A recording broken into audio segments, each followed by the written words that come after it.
നമസ്കാരം. വാർത്താരംഭം തുടങ്ങുന്നു. ആദ്യം പ്രധാന വാർത്തകൾ.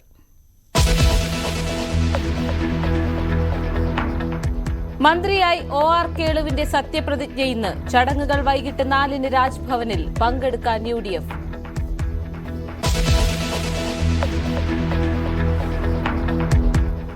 അവശ്യ സാധനങ്ങളില്ലാതെ സപ്ലൈകോ ഔട്ട്ലെറ്റുകൾ. സബ്സിഡി ഇനങ്ങളിൽ പലതും കിട്ടാനില്ല. വിലക്കയറ്റത്തിൽ വലഞ്ഞു ജനം, ഇടപെടാതെ സർക്കാർ.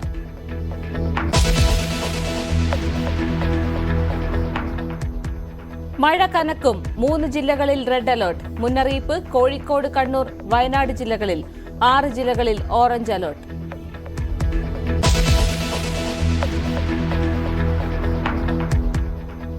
കാസർകോട്ടെ കോൺഗ്രസ് നേതാക്കളെ പുറത്താക്കിയതിൽ പ്രതിഷേധം. പുറത്താക്കിയ നടപടി അനാവശ്യമെന്ന ഒരു വിഭാഗം. പെരിയ ടൗണിൽ പ്രകടനവുമായി യൂത്ത് കോൺഗ്രസ്.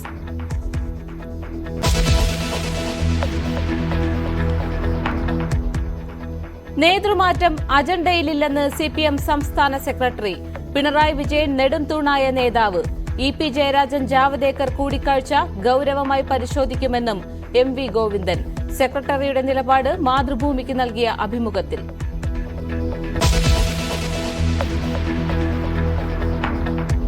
പതിനെട്ടാം ലോക്സഭാ സമ്മേളനം നാളെ മുതൽ.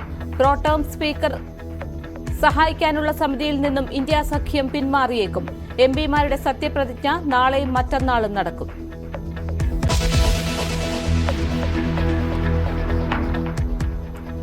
കുർബാന ഏകീകരണത്തിൽ പ്രതിസന്ധിയിലായി സീറോ മലബാർ സഭ. സിനഡ് തീരുമാനങ്ങൾ നടപ്പാക്കാൻ കഴിയില്ലെന്ന് എറണാകുളം അങ്കമാലി അതിരൂപതയിലെ ഭൂരിപക്ഷം പേർ.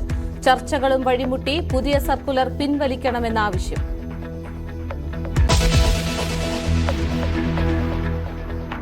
ലൈംഗിക പീഡന കേസിൽ കർണാടക JDS MLC സൂരജ് രേവണ്ണ അറസ്റ്റിൽ. പരാതി നൽകിയത് 27-കാരനായ പാർട്ടി പ്രവർത്തകൻ. സൂരജിന്റെ അറസ്റ്റ് സഹോദരൻ പ്രജ്വൽ രേവണ്ണ കുരുക്കിലായതിനു പിന്നാലെ.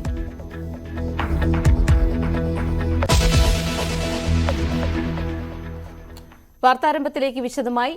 18-ാം ലോക്സഭയുടെ ആദ്യ സമ്മേളനം നാളെ തുടങ്ങാനിരിക്കെ പ്രോടേം സ്പീക്കറെ സഹായിക്കാനുള്ള സമിതിയിൽ നിന്നും ഇന്ത്യ സഖ്യം പിന്മാറിയേക്കും. കൊടിക്കുന്നിൽ സുരേഷിനെ പ്രോടേം സ്പീക്കറായി നിയമിക്കാത്തതിലാണ് പ്രതിഷേധം. നാളെയും മറ്റന്നാളുമായി MPമാരുടെ സത്യപ്രതിജ്ഞയും നടക്കും. ബുധനാഴ്ചയാണ് സ്പീക്കർ തെരഞ്ഞെടുപ്പ്. ER രാഗേഷ് ഉണ്ട് വിശദാംശങ്ങൾ നൽകാൻ. രാഗേഷ്, നാളെ സമ്മേളനം തുടങ്ങാനിരിക്കുന്നു. നടപടികൾ എങ്ങനെയാണ്? ഒപ്പം കൊടിക്കുന്നിൽ സുരേഷിനെ പ്രോടേം സ്പീക്കറാക്കാത്തതിലും പ്രതിഷേധമുണ്ട്. സ്പീക്കറായി ഓം ബിർള തുടരുമോ? ഇക്കാര്യത്തിലെ തീരുമാനം എങ്ങനെയാകും? പാർവതി, 18-ാം ലോക്സഭയുടെ സമ്മേളനത്തിന് നാളെ തുടക്കമാവുകയാണ്. ഏതായാലും നാളെയാണ് പുതിയ അംഗങ്ങളുടെ സത്യപ്രതിജ്ഞ നിശ്ചയിച്ചിരിക്കുന്നത്. നാളെയും മറ്റന്നാളുമായി പുതിയ അംഗങ്ങളുടെ സത്യപ്രതിജ്ഞ നടക്കും. ആദ്യം സ്വാഭാവികമായും പ്രധാനമന്ത്രിയായിരിക്കും സത്യപ്രതിജ്ഞ ചെയ്യുക. പിന്നീട് കേന്ദ്രമന്ത്രിമാർ, ഒപ്പം തന്നെ സീനിയർ അംഗങ്ങൾ, ഒരുപക്ഷെ സോണിയാഗാന്ധി ഉൾപ്പെടെയുള്ള നേതാക്കളും തുടർന്ന് സത്യപ്രതിജ്ഞ ചെയ്യും. അതിനുശേഷം ആൽഫബറ്റിക് ഓർഡറിൽ, സംസ്ഥാനങ്ങൾ അടിസ്ഥാനത്തിൽ ആൽഫബറ്റിക് ഓർഡറിലായിരിക്കും സത്യപ്രതിജ്ഞ നടക്കുക. ഏതായാലും പ്രോടേം സ്പീക്കറായി നിശ്ചയിച്ചിരിക്കുന്നത് ഇപ്പോൾ ഒഡീഷയിലെ നിന്നുള്ള BJP അംഗം ഭർതൃഹരി മഹ്താബാണ്. ഭർതൃഹരി മഹ്താബ് 7 തവണയാണ് MP ആയിട്ടുള്ളത്. കൊടിക്കുന്നിൽ സുരേഷ് ആകട്ടെ 8 തവണ ലോക്സഭാംഗമാവുകയും ചെയ്തിട്ടുണ്ട്. സീനിയോറിറ്റി കണക്കാക്കുകയാണെങ്കിൽ, വർഷം കണക്കാക്കുകയാണെങ്കിലൊക്കെ തന്നെ കൊടിക്കുന്നിൽ സുരേഷ് തന്നെയാണ് സീനിയർ. പക്ഷേ ഭർതൃഹരി മഹ്താബിനെയാണ് സർക്കാർ പ്രോടേം സ്പീക്കറായി നിശ്ചയിച്ചിരിക്കുന്നത്. അപ്പോൾ അതിന് ഒരു സാഹചര്യത്തിൽ പ്രോടേം സ്പീക്കറെ സഹായിക്കാനുള്ള പാനലിലാണ് നിലവിൽ കൊടിക്കുന്നിൽ സുരേഷിനെ ഉൾപ്പെടുത്തിയിട്ടുള്ളത്. അതിനോട് യോജിക്കേണ്ടതില്ല എന്നൊരു നിലപാടാണ് ഇപ്പോൾ ഇന്ത്യ സഖ്യം സ്വീകരിച്ചിരിക്കുന്നത്. കാരണം നിലവിലെ കീഴ്വഴക്കമനുസരിച്ച് സീനിയർ അംഗം എന്ന നിലയ്ക്ക് കൊടിക്കുന്നിൽ സുരേഷ് ആണ് പ്രോടേം ആകേണ്ടിയിരുന്നത്. പക്ഷേ കേന്ദ്ര സർക്കാർ പകരം ഭർതൃഹരി മഹ്താബിനെ നിശ്ചയിച്ചു. ഇതിനുള്ള പ്രതിഷേധം ഏതായാലും ഇന്ത്യ സഖ്യം ഈ രൂപത്തിൽ അറിയിക്കുകയാണ്. ഒപ്പം ഈ പ്രോടേം സ്പീക്കറെ സഹായിക്കാനുള്ള സമിതിയിൽ DMK അംഗം, DMKയുടെ മുതിർന്ന നേതാവാണ് TR ബാലു, അദ്ദേഹവും ഉൾപ്പെടുത്തിയിരുന്നു. അപ്പോൾ അദ്ദേഹവും ഇതിൽ നിന്ന് വിട്ടുനിൽക്കുമെന്ന് ഇപ്പോൾ അറിയിക്കുകയും ചെയ്യുന്നുണ്ട്. അങ്ങനെ ഒരു പ്രതിഷേധത്തിലേക്കാണ് ഇപ്പോൾ ഏതായാലും ഇന്ത്യ സഖ്യം കടക്കുന്നത്. സ്പീക്കർ തെരഞ്ഞെടുപ്പ് ഏതായാലും നിശ്ചയിച്ചിരിക്കുന്നത് ബുധനാഴ്ചയാണ്. സ്പീക്കർ ആരാകുമെന്ന കാര്യത്തിൽ തീരുമാനത്തിലേക്ക് ഇതുവരെ BJP എത്തിയിട്ടില്ല. മാത്രവുമല്ല TDP സ്പീക്കർ സ്ഥാനം വേണമെന്നൊരു ആവശ്യത്തിലേക്ക് നേരത്തെ തന്നെ ആവശ്യം ഉന്നയിച്ചിരുന്നു. അപ്പോൾ ഒരു അന്തിമ തീരുമാനം ഒരുപക്ഷെ BJPയുടെ ഭാഗത്ത് നിന്ന്, NDAയുടെ ഭാഗത്ത് നിന്നായിരിക്കും ഉണ്ടാവുക. TDPയിൽ നിന്നാണ് സ്പീക്കർ വരുന്നതെങ്കിൽ അതിനെ പിന്തുണയ്ക്കും എന്നൊരു നിലപാടിലേക്ക് ഏതായാലും ഇന്ത്യ സഖ്യവും എത്തിച്ചേർന്നിട്ടുണ്ട്. പാർവതി. 18ാം ലോക്സഭയുടെ ആദ്യ സമ്മേളനത്തിന് നാളെ തുടക്കമാകും. എംപിമാരുടെ സത്യപ്രതിജ്ഞ നാളെയും മറ്റന്നാളുമായി നടക്കും. വിവരങ്ങൾ നൽകിയത് ER രാഗേഷ്, ന്യൂസ് ഡെസ്കിൽ നിന്ന്. നീറ്റ് PG പരീക്ഷയും റദ്ദാക്കിയതോടെ കേന്ദ്ര സർക്കാർ പ്രതിരോധത്തിലാണ്. പ്രതിപക്ഷ വിമർശനത്തിന് പുറമെ പരീക്ഷ റദ്ദാക്കിയതിന്റെ യഥാർത്ഥ കാരണം വിശദീകരിക്കണമെന്നാവശ്യപ്പെട്ട് ABVP രംഗത്ത് വന്നു. പുതുക്കിയ തീയതി പിന്നീട് അറിയിക്കുമെന്നാണ് സർക്കാർ വിശദീകരണം. അതേസമയം ഗ്രേസ് മാർക്ക് റദ്ദാക്കപ്പെട്ട 1563 വിദ്യാർത്ഥികളുടെ പുനഃപരീക്ഷ ഇന്നാണ്. ചോദ്യപേപ്പർ ചോർച്ചയിൽ UPയിൽ നിന്ന് ഒരാളെ കൂടി അറസ്റ്റ് ചെയ്യുകയും ചെയ്തു. രാഗേഷ്, ഈ നീറ്റ് PG പരീക്ഷ മാറ്റിയത് ഇന്നലെ രാത്രിയാണ്. എന്താണ് ഇത്തരത്തിലൊരു നടപടിക്ക് പിന്നിൽ? ഒപ്പം കൂടുതൽ പേർ അറസ്റ്റിലാകുന്നു. ഒരിടത്ത് മാത്രം ഒതുങ്ങുന്നതാണോ ഇത്തരം നടപടികൾ? കൂടുതൽ പരീക്ഷകൾ ഇപ്പോൾ റദ്ദാക്കുകയാണ്. ഒന്ന് UGC നെറ്റ് പരീക്ഷ റദ്ദാക്കി, അതിനുശേഷം CSIR നെറ്റ് പരീക്ഷ റദ്ദാക്കി. ഇപ്പോൾ ഏതായാലും നീറ്റ് PG പരീക്ഷ കൂടി റദ്ദാക്കിയിരിക്കുകയാണ്. ഏറെ വൈകി ഇന്നലെ രാത്രി 10 മണിക്കാണ് കേന്ദ്ര ആരോഗ്യ മന്ത്രാലയം വാർത്താക്കുറിപ്പിലൂടെ ഇക്കാര്യം അറിയിക്കുന്നത്. അതായത് നിലവിലെ സാഹചര്യത്തിൽ പരീക്ഷ മാറ്റുന്നു, വിദ്യാർത്ഥികളുടെ ഭാവി കണക്കിലെടുത്തു, ഒപ്പം തന്നെ പരീക്ഷയുടെ പവിത്രത കണക്കിലെടുത്തും ഇത്തരം തീരുമാനത്തിലേക്ക് എത്തുന്നു. കാരണം നിലവിൽ ചില ആരോപണങ്ങൾ പരീക്ഷാ ചോദ്യപേപ്പറുമായി ബന്ധപ്പെട്ടുകൊണ്ട് ആരോപണം നിലനിൽക്കുന്നു. ഈ ഒരു പശ്ചാത്തലത്തിലാണ് ഇത്തരമൊരു നടപടി എന്നാണ് ഇപ്പോൾ കേന്ദ്ര ആരോഗ്യ മന്ത്രാലയം വിശദീകരിച്ചിരിക്കുന്നത്. ഏതായാലും ഈ പരീക്ഷയുടെ കാര്യമെടുക്കുകയാണെങ്കിൽ ഇത് 3ാം തവണയാണ് നീറ്റ് PG പരീക്ഷ മാറ്റിവെക്കുന്നത്. കാരണം ആദ്യം ഈ പരീക്ഷ നിശ്ചയിച്ചിരുന്നത് മാർച്ച് 3-ാം തീയതിയാണ്. പിന്നീട് അത് ജൂലൈ 7-ാം തീയതിയിലേക്ക് മാറ്റി. അതിനുശേഷമാണ് ഇത് റീഷെഡ്യൂൾ ചെയ്തുകൊണ്ട് ജൂൺ 23, അതായത് ഇന്ന് എന്ന നിലയിലേക്ക് എത്തിച്ചേരുകയും ചെയ്തിട്ടുള്ളത്. പക്ഷേ വിദ്യാർത്ഥികളെ സംബന്ധിച്ച് വലിയ പ്രതിസന്ധിയാണ് ഈ പരീക്ഷ മാറ്റിവെച്ചത് ഉണ്ടാക്കിയത്. കാരണം പല സെൻറ്ററുകളിലായി ലക്ഷക്കണക്കിന് വിദ്യാർത്ഥികളാണ് പരീക്ഷ എഴുതുന്നത്. ഏതാണ്ട് 2 ലക്ഷത്തിലധികം വിദ്യാർത്ഥികൾ രാജ്യത്തിൻ്റെ വിവിധ ഭാഗങ്ങളിലായി പരീക്ഷ എഴുതുന്നുണ്ട്. സ്വാഭാവികമായും പലരും ഇതിനോടൊപ്പം തന്നെ പരീക്ഷാ കേന്ദ്രങ്ങളിലേക്ക് എത്താനായി യാത്ര ആരംഭിച്ചിട്ടുണ്ട്, യാത്ര പുറപ്പെടുകയും അവിടെ എത്തിച്ചേരുകയും ചെയ്തിട്ടുണ്ട്. ഈ ഒരു ഘട്ടത്തിൽ പരീക്ഷ നടക്കുന്ന ഏതാണ്ട് 11 മണിക്കൂർ മുമ്പ് മാത്രമാണ് ഇത്തരമൊരു അറിയിപ്പ് ആരോഗ്യ മന്ത്രാലയത്തിൻ്റെ ഭാഗത്തുനിന്ന് ഉണ്ടാകുന്നത്. ഇതിനെതിരെ വലിയ പ്രതിഷേധം പ്രത്യേകിച്ച് മെഡിക്കൽ അസോസിയേഷനുകളുടെ ഒക്കെ ഭാഗത്തുനിന്ന് ഉണ്ടാവുകയും ചെയ്തിട്ടുണ്ട്. ഈ അവസാന നിമിഷം പരീക്ഷ മാറ്റുന്ന നടപടി ഒരു തരത്തിലും അംഗീകരിക്കാൻ കഴിയില്ല എന്നാണ് വിദ്യാർത്ഥി സംഘടനകൾ വ്യക്തമാക്കിയിട്ടുള്ളത്.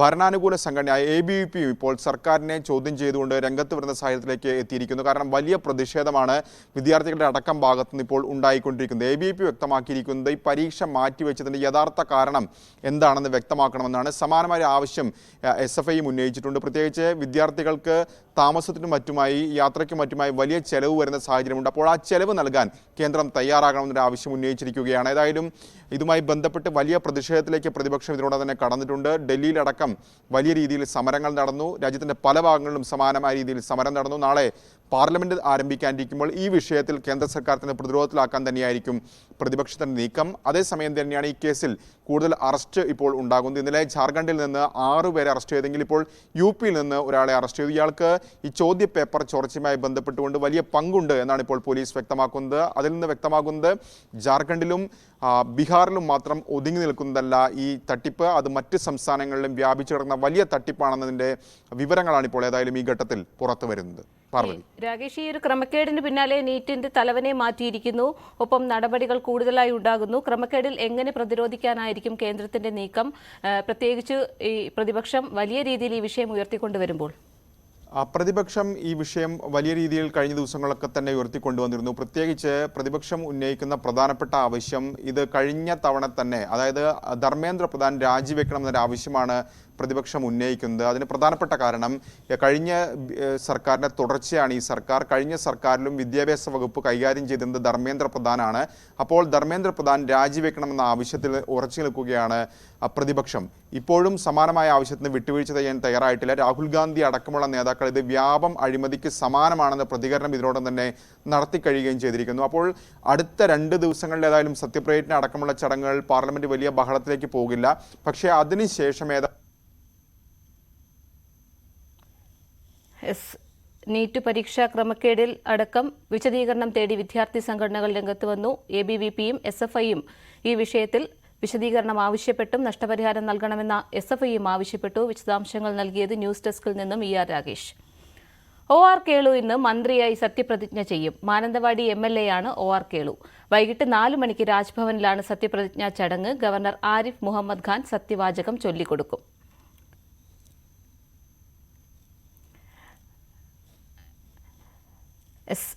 OR കേളു ഇന്ന് മന്ത്രിയായി സത്യപ്രതിജ്ഞ ചെയ്യും. VV വിനോദ് ഉണ്ട് വിശദാംശങ്ങൾ നൽകാൻ. വിനോദ്, സത്യപ്രതിജ്ഞാ ചടങ്ങുകൾ വൈകിട്ടാണ്, ഒരുക്കങ്ങൾ എങ്ങനെ?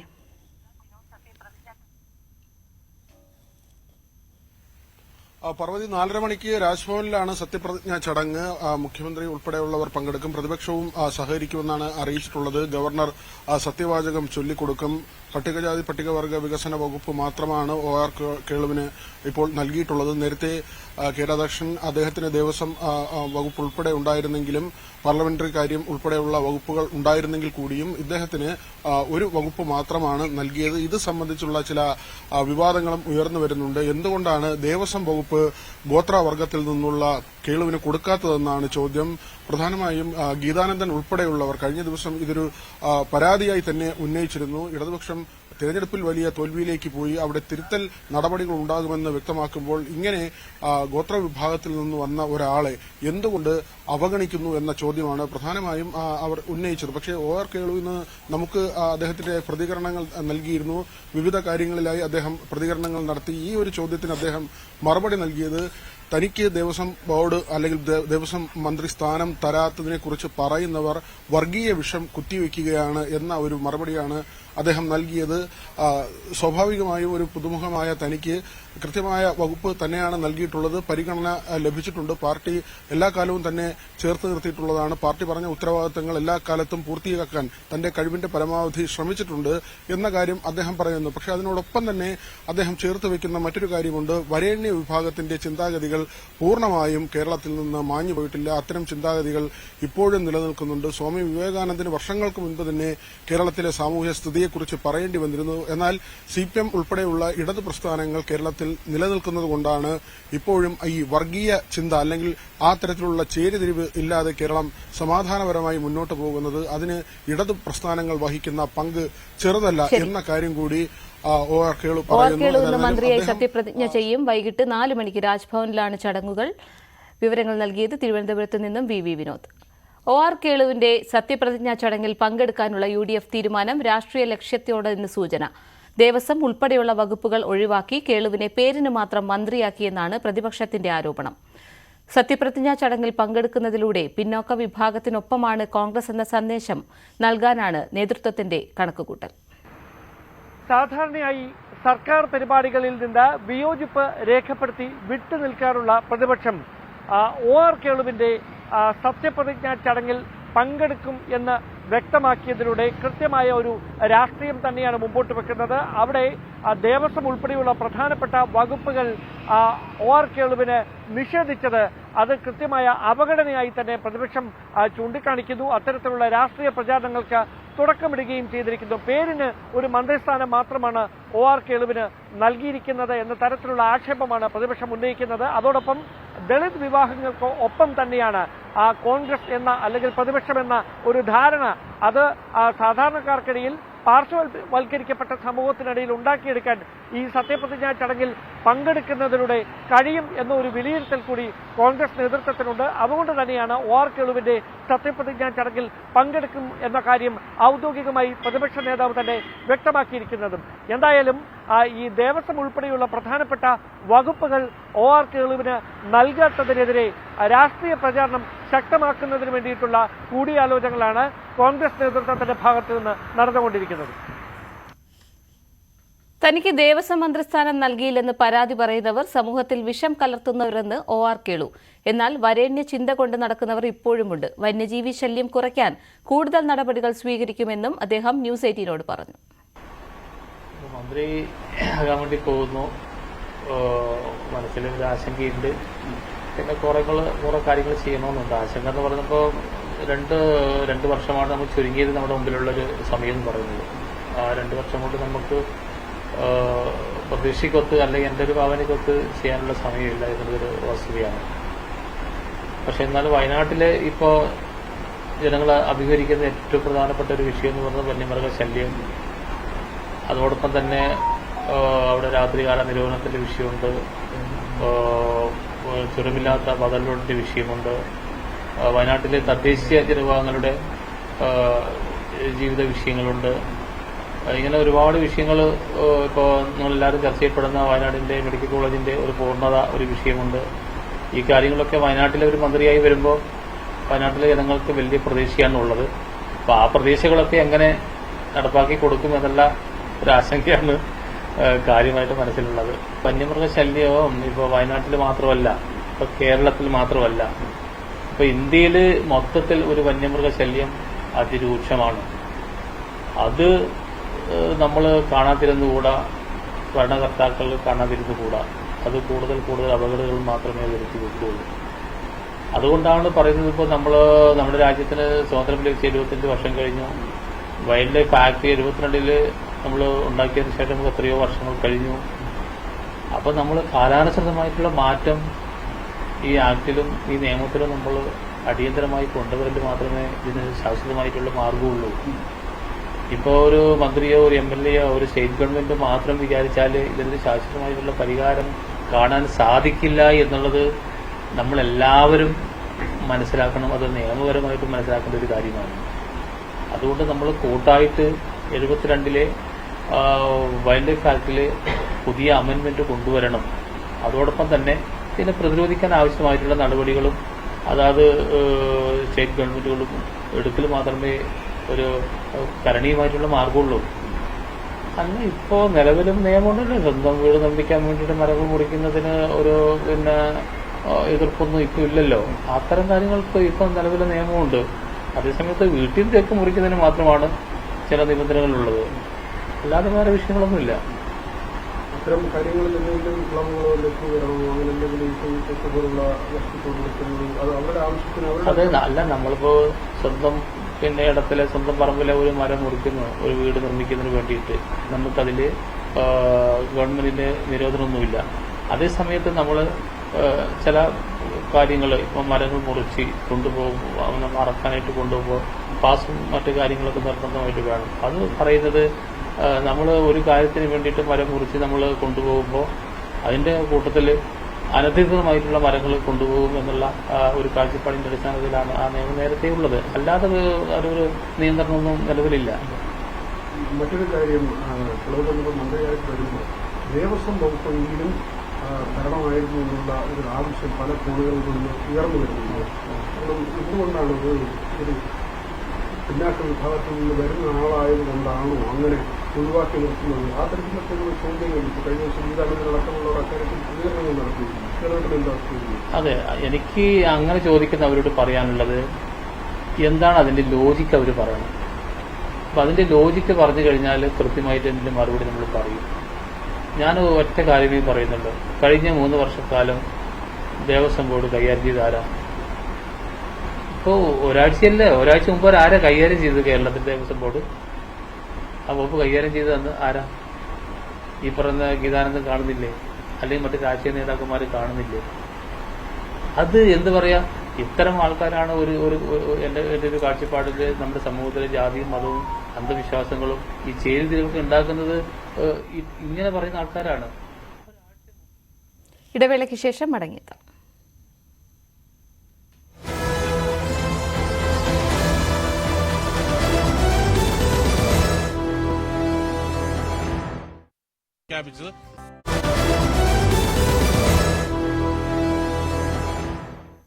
ലൈംഗിക പീഡന കേസിൽ പ്രജ്വൽ രേവണ്ണയ്ക്ക് പിന്നാലെ സഹോദരൻ സൂരജും അറസ്റ്റിൽ. കർണാടക JDS MLCയാണ് സൂരജ് രേവണ്ണ. പരാതി നൽകിയത് 27-കാരനായ പാർട്ടി പ്രവർത്തകനാണ്. വിവരങ്ങൾ രഞ്ജിത്ത് രാമചന്ദ്രൻ നൽകും. രഞ്ജിത്ത്, തെരഞ്ഞെടുപ്പ് കാലത്ത് പ്രജ്വൽ രേവണ്ണയ്ക്കെതിരായ പരാതി വലിയ തരത്തിൽ BJPക്കും JDSനും പ്രതിസന്ധി ഉണ്ടാക്കിയിരുന്നു. പിന്നാലെയാണ് സഹോദരനെതിരായ ആരോപണം വന്നിരിക്കുന്നത്. വിവരങ്ങൾ. ഈ പ്രജ്വൽ രേവണ്ണയുടെ സഹോദരനാണ് സൂരജ് രേവണ്ണ. സൂരജ് അറസ്റ്റിലായിരിക്കുന്നത് ഒരു പാർട്ടി പ്രവർത്തകനായ 27-കാരനായ ഒരു പാർട്ടി പ്രവർത്തകൻ നൽകിയ ലൈംഗിക പീഡന പരാതിയിലാണ് എന്നുള്ളതാണ് ശ്രദ്ധേയം. കാരണം നേരത്തെ നമുക്കറിയാം, പ്രജ്വൽ രേവണ്ണയെ കോടതി ജുഡീഷ്യൽ കസ്റ്റഡിയിൽ വിട്ട പിറ്റേ ദിവസമാണ് ഈ സംഭവം എന്നുള്ളതും പ്രധാനമാണ്. ഈ കേസിന് ആസ്പദമായ സംഭവം ഇങ്ങനെയാണ്. ഇയാളുടെ ഫാം ഹൗസിലേക്ക് ഈ സൂരജ് രേവണ്ണയുടെ ഫാം ഹൗസിലേക്ക് യുവാവ് എത്തുന്നു എന്നാണ് ഈ പരാതിയിൽ പറഞ്ഞിരിക്കുന്നത്. ഒരു ജോലി തേടിയാണ്, തനിക്ക് ജീവിക്കാൻ ജോലി വേണം, ജോലി തേടിയാണ് ഇവിടെ എത്തിയത്. തന്നെ അങ്ങോട്ടേക്ക് വിളിച്ചു വരുത്തുകയായിരുന്നു എന്ന് ഈ യുവാവ് പരാതിയിൽ പറയുന്നുണ്ട്. അവിടെ എത്തിയപ്പോൾ ഇയാൾ ബലമായി പിടിച്ച് തൻ്റെ കവിളിലും ചുണ്ടിലും മറ്റും ചുംബിക്കാൻ ശ്രമിച്ചു എന്നുള്ളതാണ് പരാതിയിൽ പറയുന്നത്. എതിർത്തപ്പോൾ തൻ്റെ കുടുംബത്തിൻ്റെ സ്വാധീനം എത്രത്തോളമുണ്ട് എന്ന് നിനക്കറിയില്ല എന്ന് ഭീഷണിപ്പെടുത്തി, സഹകരിച്ചില്ലെങ്കിൽ കൊലപ്പെടുത്തും എന്ന് ഇയാൾ മുന്നറിയിപ്പ് നൽകിയെന്ന് പറയും. തുടർന്ന് ലൈംഗികമായി പീഡിപ്പിച്ചു എന്നാണ് ഈ പരാതിയിൽ പറഞ്ഞിരിക്കുന്നത്. ഹാസനിലെ ഹൊൾനിസറപുര പോലീസ് സ്റ്റേഷനിലാണ് ഈ കേസ് രജിസ്റ്റർ ചെയ്യുകയും തുടർന്ന് അല്പം മുമ്പ് ഇയാൾ അറസ്റ്റിലാവുകയും ചെയ്തത് എന്നത് ശ്രദ്ധേയമാണ്. ഇതിന് കൗണ്ടറായി മറ്റൊരു പരാതി ശനിയാഴ്ച ഈ കേസ് ഇങ്ങനെ വരുമെന്ന് അറിഞ്ഞുകൊണ്ട് മറ്റൊരു പരാതി ഈ സൂരജ് രേവൺ നൽകിയിട്ടുണ്ട് ഈ സമാനമായ കേസിൽ തന്നെ എന്നുള്ളതാണ്. ഇയാൾ സൂരജിന്റെ കൂട്ടാളിയായ ശിവകുമാറും ചേർന്നാണ് ഇത്തരത്തിൽ ഒരു പരാതി നൽകിയിരിക്കുന്നത്. ഈ പരാതിയിൽ സൂരജ് പറഞ്ഞിരിക്കുന്നത് ജോലി തേടി തനിക്ക് ജീവിക്കാൻ മറ്റു മാർഗമില്ല എന്ന് പറഞ്ഞ് ജോലി തേടി ഒരു യുവാവ് തന്റെ ഫാം ഹൗസിൽ വന്നിരുന്നു. ശിവകുമാറാണ് ഇയാളെ പരിചയപ്പെടുത്തുന്നത് തനിക്ക്. തുടർന്ന് ഇയാൾ അവിടെ എത്തുകയും തുടർന്ന് കാര്യം നടക്കാതായപ്പോൾ തനിക്കെതിരെ കേസ് നൽകും എന്ന് ഭീഷണിപ്പെടുത്തുകയും ചെയ്തു. തുടർന്ന് 5 കോടി രൂപ ആവശ്യപ്പെട്ടു എന്നാണ് ഈ പരാതിയിൽ പറഞ്ഞിരിക്കുന്നത്. 5 കോടി രൂപ നൽകാത്തതിന്റെ വൈരാഗ്യത്തിലാണ് ഇത്തരം ഒരു കേസ് ഫയൽ ചെയ്തത് എന്നും പറഞ്ഞിരിക്കുന്നു. പക്ഷേ ഇതുമായി ബന്ധപ്പെട്ട് കൂടുതൽ അന്വേഷണത്തിന്റെ അടിസ്ഥാനത്തിലാണ് ഇപ്പോൾ പോലീസ് നടപടി എന്നാണ് നമുക്ക് ലഭിക്കുന്ന വിവരം. നമുക്കറിയാം ഈ പ്രജ്വൽ രേവണ്ണ ജുഡീഷ്യൽ കസ്റ്റഡിയിൽ ബംഗളൂരു സ്പെഷ്യൽ കോർട്ട് കഴിഞ്ഞ ദിവസമാണ് ജുഡീഷ്യൽ കസ്റ്റഡിയിലേക്ക് റിമാൻഡ് ചെയ്തത് എന്ന ശ്രദ്ധേയമാണ്. ഇതിനിടയിലാണ് ഈ സൂരജും ഇത്തരത്തിലുള്ള കേസിൽ പെടുന്നത്. തുടർച്ചയായി ഈ രേവണ്ണ കുടുംബം കൂടുതൽ അപകടങ്ങളിലേക്ക് ചെന്ന് ചാടുന്നു എന്നാണ് പ്രധാനപ്പെട്ട വിവരം. കോൺഗ്രസ് ഭരിക്കുന്ന കർണാടകയിൽ കോൺഗ്രസിന് ഇത് വലിയ ആയുധമാക്കിയിട്ടുണ്ട്. രാഷ്ട്രീയമായി ഈ വിഷയങ്ങളെ കോൺഗ്രസ് ഉപയോഗപ്പെടുത്തുകയാണ് എന്ന ആരോപണം JDS-നുണ്ട്. പക്ഷേ ഈ സൂരജ് കൂടി ഈ കേസിൽ പെട്ടതോടുകൂടി കൂടുതൽ പ്രതിസന്ധിയിലാവുകയാണ് രേവണ്ണ കുടുംബം എന്നുള്ളതാണ് ശ്രദ്ധേയം. പാർവതി. ശരി, ലൈംഗിക പീഡന കേസിൽ പ്രജ്വൽ രേവണ്ണയ്ക്ക് പിന്നാലെ സഹോദരൻ സൂരജും അറസ്റ്റിലായിരിക്കുന്നു. 27-കാരന്റെ പരാതിയിലാണ് നടപടി. വിവരങ്ങൾ നൽകിയത് രഞ്ജിത്ത് രാമചന്ദ്രൻ. തെറ്റുതിരുത്തലിന് തയ്യാറെങ്കിലും നേതൃമാറ്റമില്ലെന്ന് CPM സംസ്ഥാന സെക്രട്ടറി MV ഗോവിന്ദൻ. തുടർ ഭരണത്തിലേക്ക് പാർട്ടിയെ നയിക്കാൻ നെടുംതൂണായി നിന്നത് പിണറായി വിജയനാണ്. നേതൃമാറ്റം പാർട്ടിയുടെയും സർക്കാരിന്റെയും മുന്നിൽ ഇല്ലെന്നും മാതൃഭൂമിക്ക് നൽകിയ അഭിമുഖത്തിൽ MV ഗോവിന്ദൻ പറഞ്ഞു.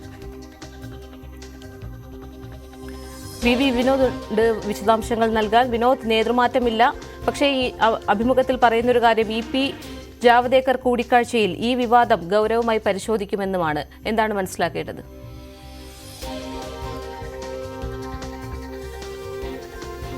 പാർവതി, നേതൃമാറ്റത്തിന്റെ ഒരു സാഹചര്യവുമില്ല. കാരണം രണ്ടാം പിണറായി സർക്കാർ, ആ സർക്കാരിന്റെ ഒരു തുടർച്ചയ്ക്ക് തന്നെ കാരണക്കാരനായത് മുഖ്യമന്ത്രിയാണ്. അതുകൊണ്ട് തന്നെ അദ്ദേഹത്തിന്റെ നായകത്വത്തിലുള്ള ഈ സർക്കാർ മുന്നോട്ട് പോകും എന്ന കാര്യം തന്നെയാണ് MV ഗോവിന്ദൻ വ്യക്തമാക്കുന്നത്. എന്നാൽ തെറ്റുതിരുത്തൽ പ്രക്രിയ ഉണ്ടാകും. തിരഞ്ഞെടുപ്പ് തോൽവി അത് കൃത്യമാണ്, അത് അംഗീകരിക്കുന്നു. അതോടൊപ്പം തന്നെ മാറ്റേണ്ട കാര്യങ്ങളിൽ മാറ്റം വരുത്തും. മാറാതെ നിൽക്കുന്നതല്ല മാർക്സിസ്റ്റ് രീതി.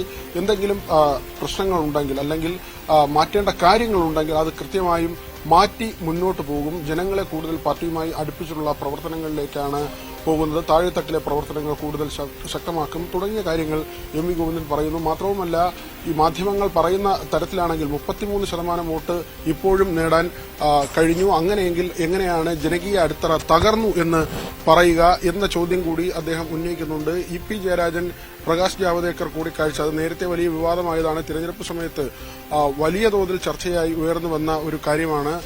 പോളിംഗ് ദിനത്തിൽ തന്നെ ഇത് വലിയ വെളിപ്പെടുത്തലുകളും ചർച്ചയും വോട്ടർമാരെ തന്നെ സ്വാധീനിക്കുന്ന നിലയിലേക്ക് എത്തിയ ഒരു വിഷയമാണ്. അത് ഗൌരവമായി കാണുന്നു എന്ന് തന്നെയാണ് MV ഗോവിന്ദൻ പറയുന്നത്. ഈ വിഷയത്തിൽ ഗൌരവമായി കണ്ട് അതിൽ ആവശ്യമായ തിരുത്തലുകൾ എന്ന സൂചന അദ്ദേഹം നൽകുന്നുണ്ട്. നമുക്കറിയാം, പാർട്ടിയിൽ MV ജയരാജനേക്കാൾ EP ജയരാജനാണ് സീനിയർ, MV ഗോവിന്ദനേക്കാൾ സീനിയർ EP ജയരാജനാണ്. പക്ഷേ പാർട്ടി സെക്രട്ടറി സ്ഥാനത്തേക്ക് MV ഗോവിന്ദൻ പരിഗണിക്കപ്പെടുമ്പോൾ EPക്ക് ആ സമയം മുതൽ തന്നെ വലിയ പ്രതിഷേധമുണ്ടായിരുന്നു. അദ്ദേഹം LDF യോഗങ്ങളിൽ കൺവീനറായിട്ട് കൂടി അദ്ദേഹം LDF യോഗങ്ങളിൽ പങ്കെടുക്കാതെ മാറി നിൽക്കുന്ന ഒരു സാഹചര്യമുണ്ടായിരുന്നു. അതുകൂടി നമ്മളിപ്പോൾ ഈ സാഹചര്യത്തിൽ ചേർത്ത് വായിക്കേണ്ടതുണ്ട്. മറ്റൊരു കാര്യം, വർഗീയ ശക്തികൾ അത് പലതരത്തിൽ ജനങ്ങളെ സ്വാധീനിക്കാൻ ശ്രമിക്കുന്നു. BJPയുടെ വളർച്ച അത് ഗൌരവമായി തന്നെ കണ്ടുകൊണ്ട് ഇടതുപക്ഷം കൃത്യമായി ജനങ്ങൾക്കൊപ്പം ചേർന്ന് കാര്യം കൂടി. തെറ്റുതിരുത്തലിന് തയ്യാറെങ്കിലും നേതൃമാറ്റമില്ലെന്ന് CPM സംസ്ഥാന സെക്രട്ടറിയുടെ അഭിമുഖത്തിൽ പറയുന്നു. വിവരങ്ങൾ നൽകിയത് VV വിനോദ്. സംസ്ഥാനത്ത് ഇന്ന് തീവ്ര മഴയ്ക്ക് സാധ്യത. കോഴിക്കോട്, കണ്ണൂർ, വയനാട് ജില്ലകളിൽ റെഡ് അലർട്ടാണ്. 6 ജില്ലകളിൽ ഓറഞ്ച് അലർട്ടും പ്രഖ്യാപിച്ചിട്ടുണ്ട്.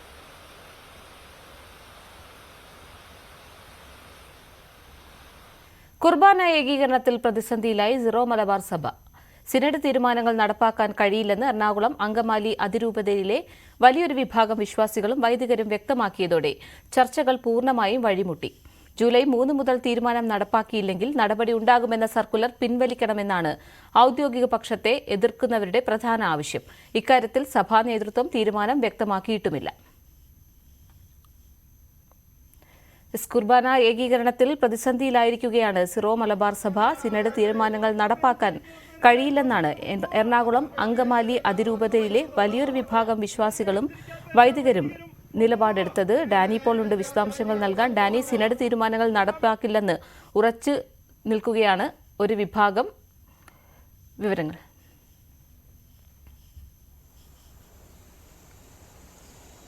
പാർവതി, സിറോ മലബാർ സഭയെ സംബന്ധിച്ചിടത്തോളം എറണാകുളം അങ്കമാലി അതിരൂപതയിലെ കുർബാന ഏകീകരണ വിഷയമാണ് ഇപ്പോൾ വലിയ രീതിയിലേക്ക് സങ്കീർണതയിലേക്ക് പോകുന്നത്. സിറോ മലബാർ സഭയിൽ മറ്റ് ഇടങ്ങളിൽ താരതമ്യേന വലിയ വിഷയങ്ങളില്ലാതെ തന്നെ നടപ്പാക്കാൻ കഴിഞ്ഞിട്ടുണ്ട് എന്ന് തന്നെയാണ് സഭാ നേതൃത്വം പറയുന്നത്. പക്ഷേ എറണാകുളം അങ്കമാലി അതിരൂപത തുടക്കം മുതൽ തന്നെ ഇതിനോട് വിയോജിപ്പ് പ്രകടിപ്പിക്കുന്നുണ്ട്. കാരണം ഏകീകൃത കുർബാനയാണ് ഇവിടെ നടപ്പാക്കുന്നതിൽ വലിയ രീതിയിൽ വിമർശനങ്ങൾ നേരിടുന്നത്. ഇവർ പറയുന്നത് കഴിഞ്ഞ നാളുകളായി ഞങ്ങൾ അനുഷ്ഠിച്ചു വരുന്നത് ജനാഭിമുഖ കുർബാനയാണ്. അതിൽ നിന്ന് പിന്നാക്കം പോകുന്നതിന് നിലവിലത്തെ ഒരു സാഹചര്യത്തിൽ വലിയ രീതിയിലുള്ള എതിർപ്പുകൾ വിശ്വാസികളുടെ ഭാഗത്തു നിന്ന് അടക്കം ഉണ്ട് എന്ന് പറയപ്പെടുന്നുണ്ട്. എന്നാൽ പല ഘട്ടങ്ങളായി ഇത് നടപ്പാക്കാൻ തീരുമാനിച്ചിരുന്നു. പലപ്പോഴും അതിൽ വലിയ രീതിയിലുള്ള പ്രതിഷേധങ്ങളെല്ലാം തന്നെ ഉണ്ടായിരുന്നു. ഇപ്പോഴത്തെ പുതിയ കാര്യങ്ങൾ സിനഡ് ഇതുമായി ബന്ധപ്പെട്ട കാര്യങ്ങൾ ചർച്ച ചെയ്യുന്നതിന് വേണ്ടി മാത്രമായി സിനഡ് സമ്മേളിച്ചു.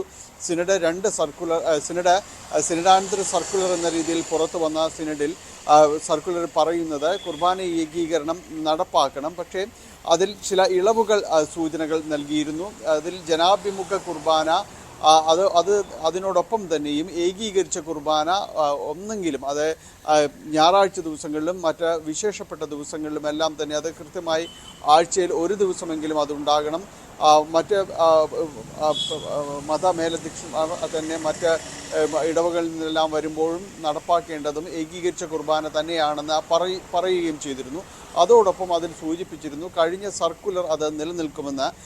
ജൂൺ 9 ഇറങ്ങിയ സർക്കുലറിൽ പറയുന്നത് ജനാഭിമുഖ കുർബാന അത് നടപ്പാക്കുമ്പോൾ തന്നെയും ഏകീകൃത കുർബാന നടപ്പാക്കാനുള്ള ശ്രമങ്ങൾ ഉണ്ടാകണം, അല്ലാത്ത പക്ഷം അത് കടുത്ത നടപടികളിലേക്ക് നീങ്ങുമെന്നടക്കം പറഞ്ഞു. കുർബാന ഏകീകരണത്തിൽ പ്രതിസന്ധിയിലാണ് സിറോ മലബാർ സഭ.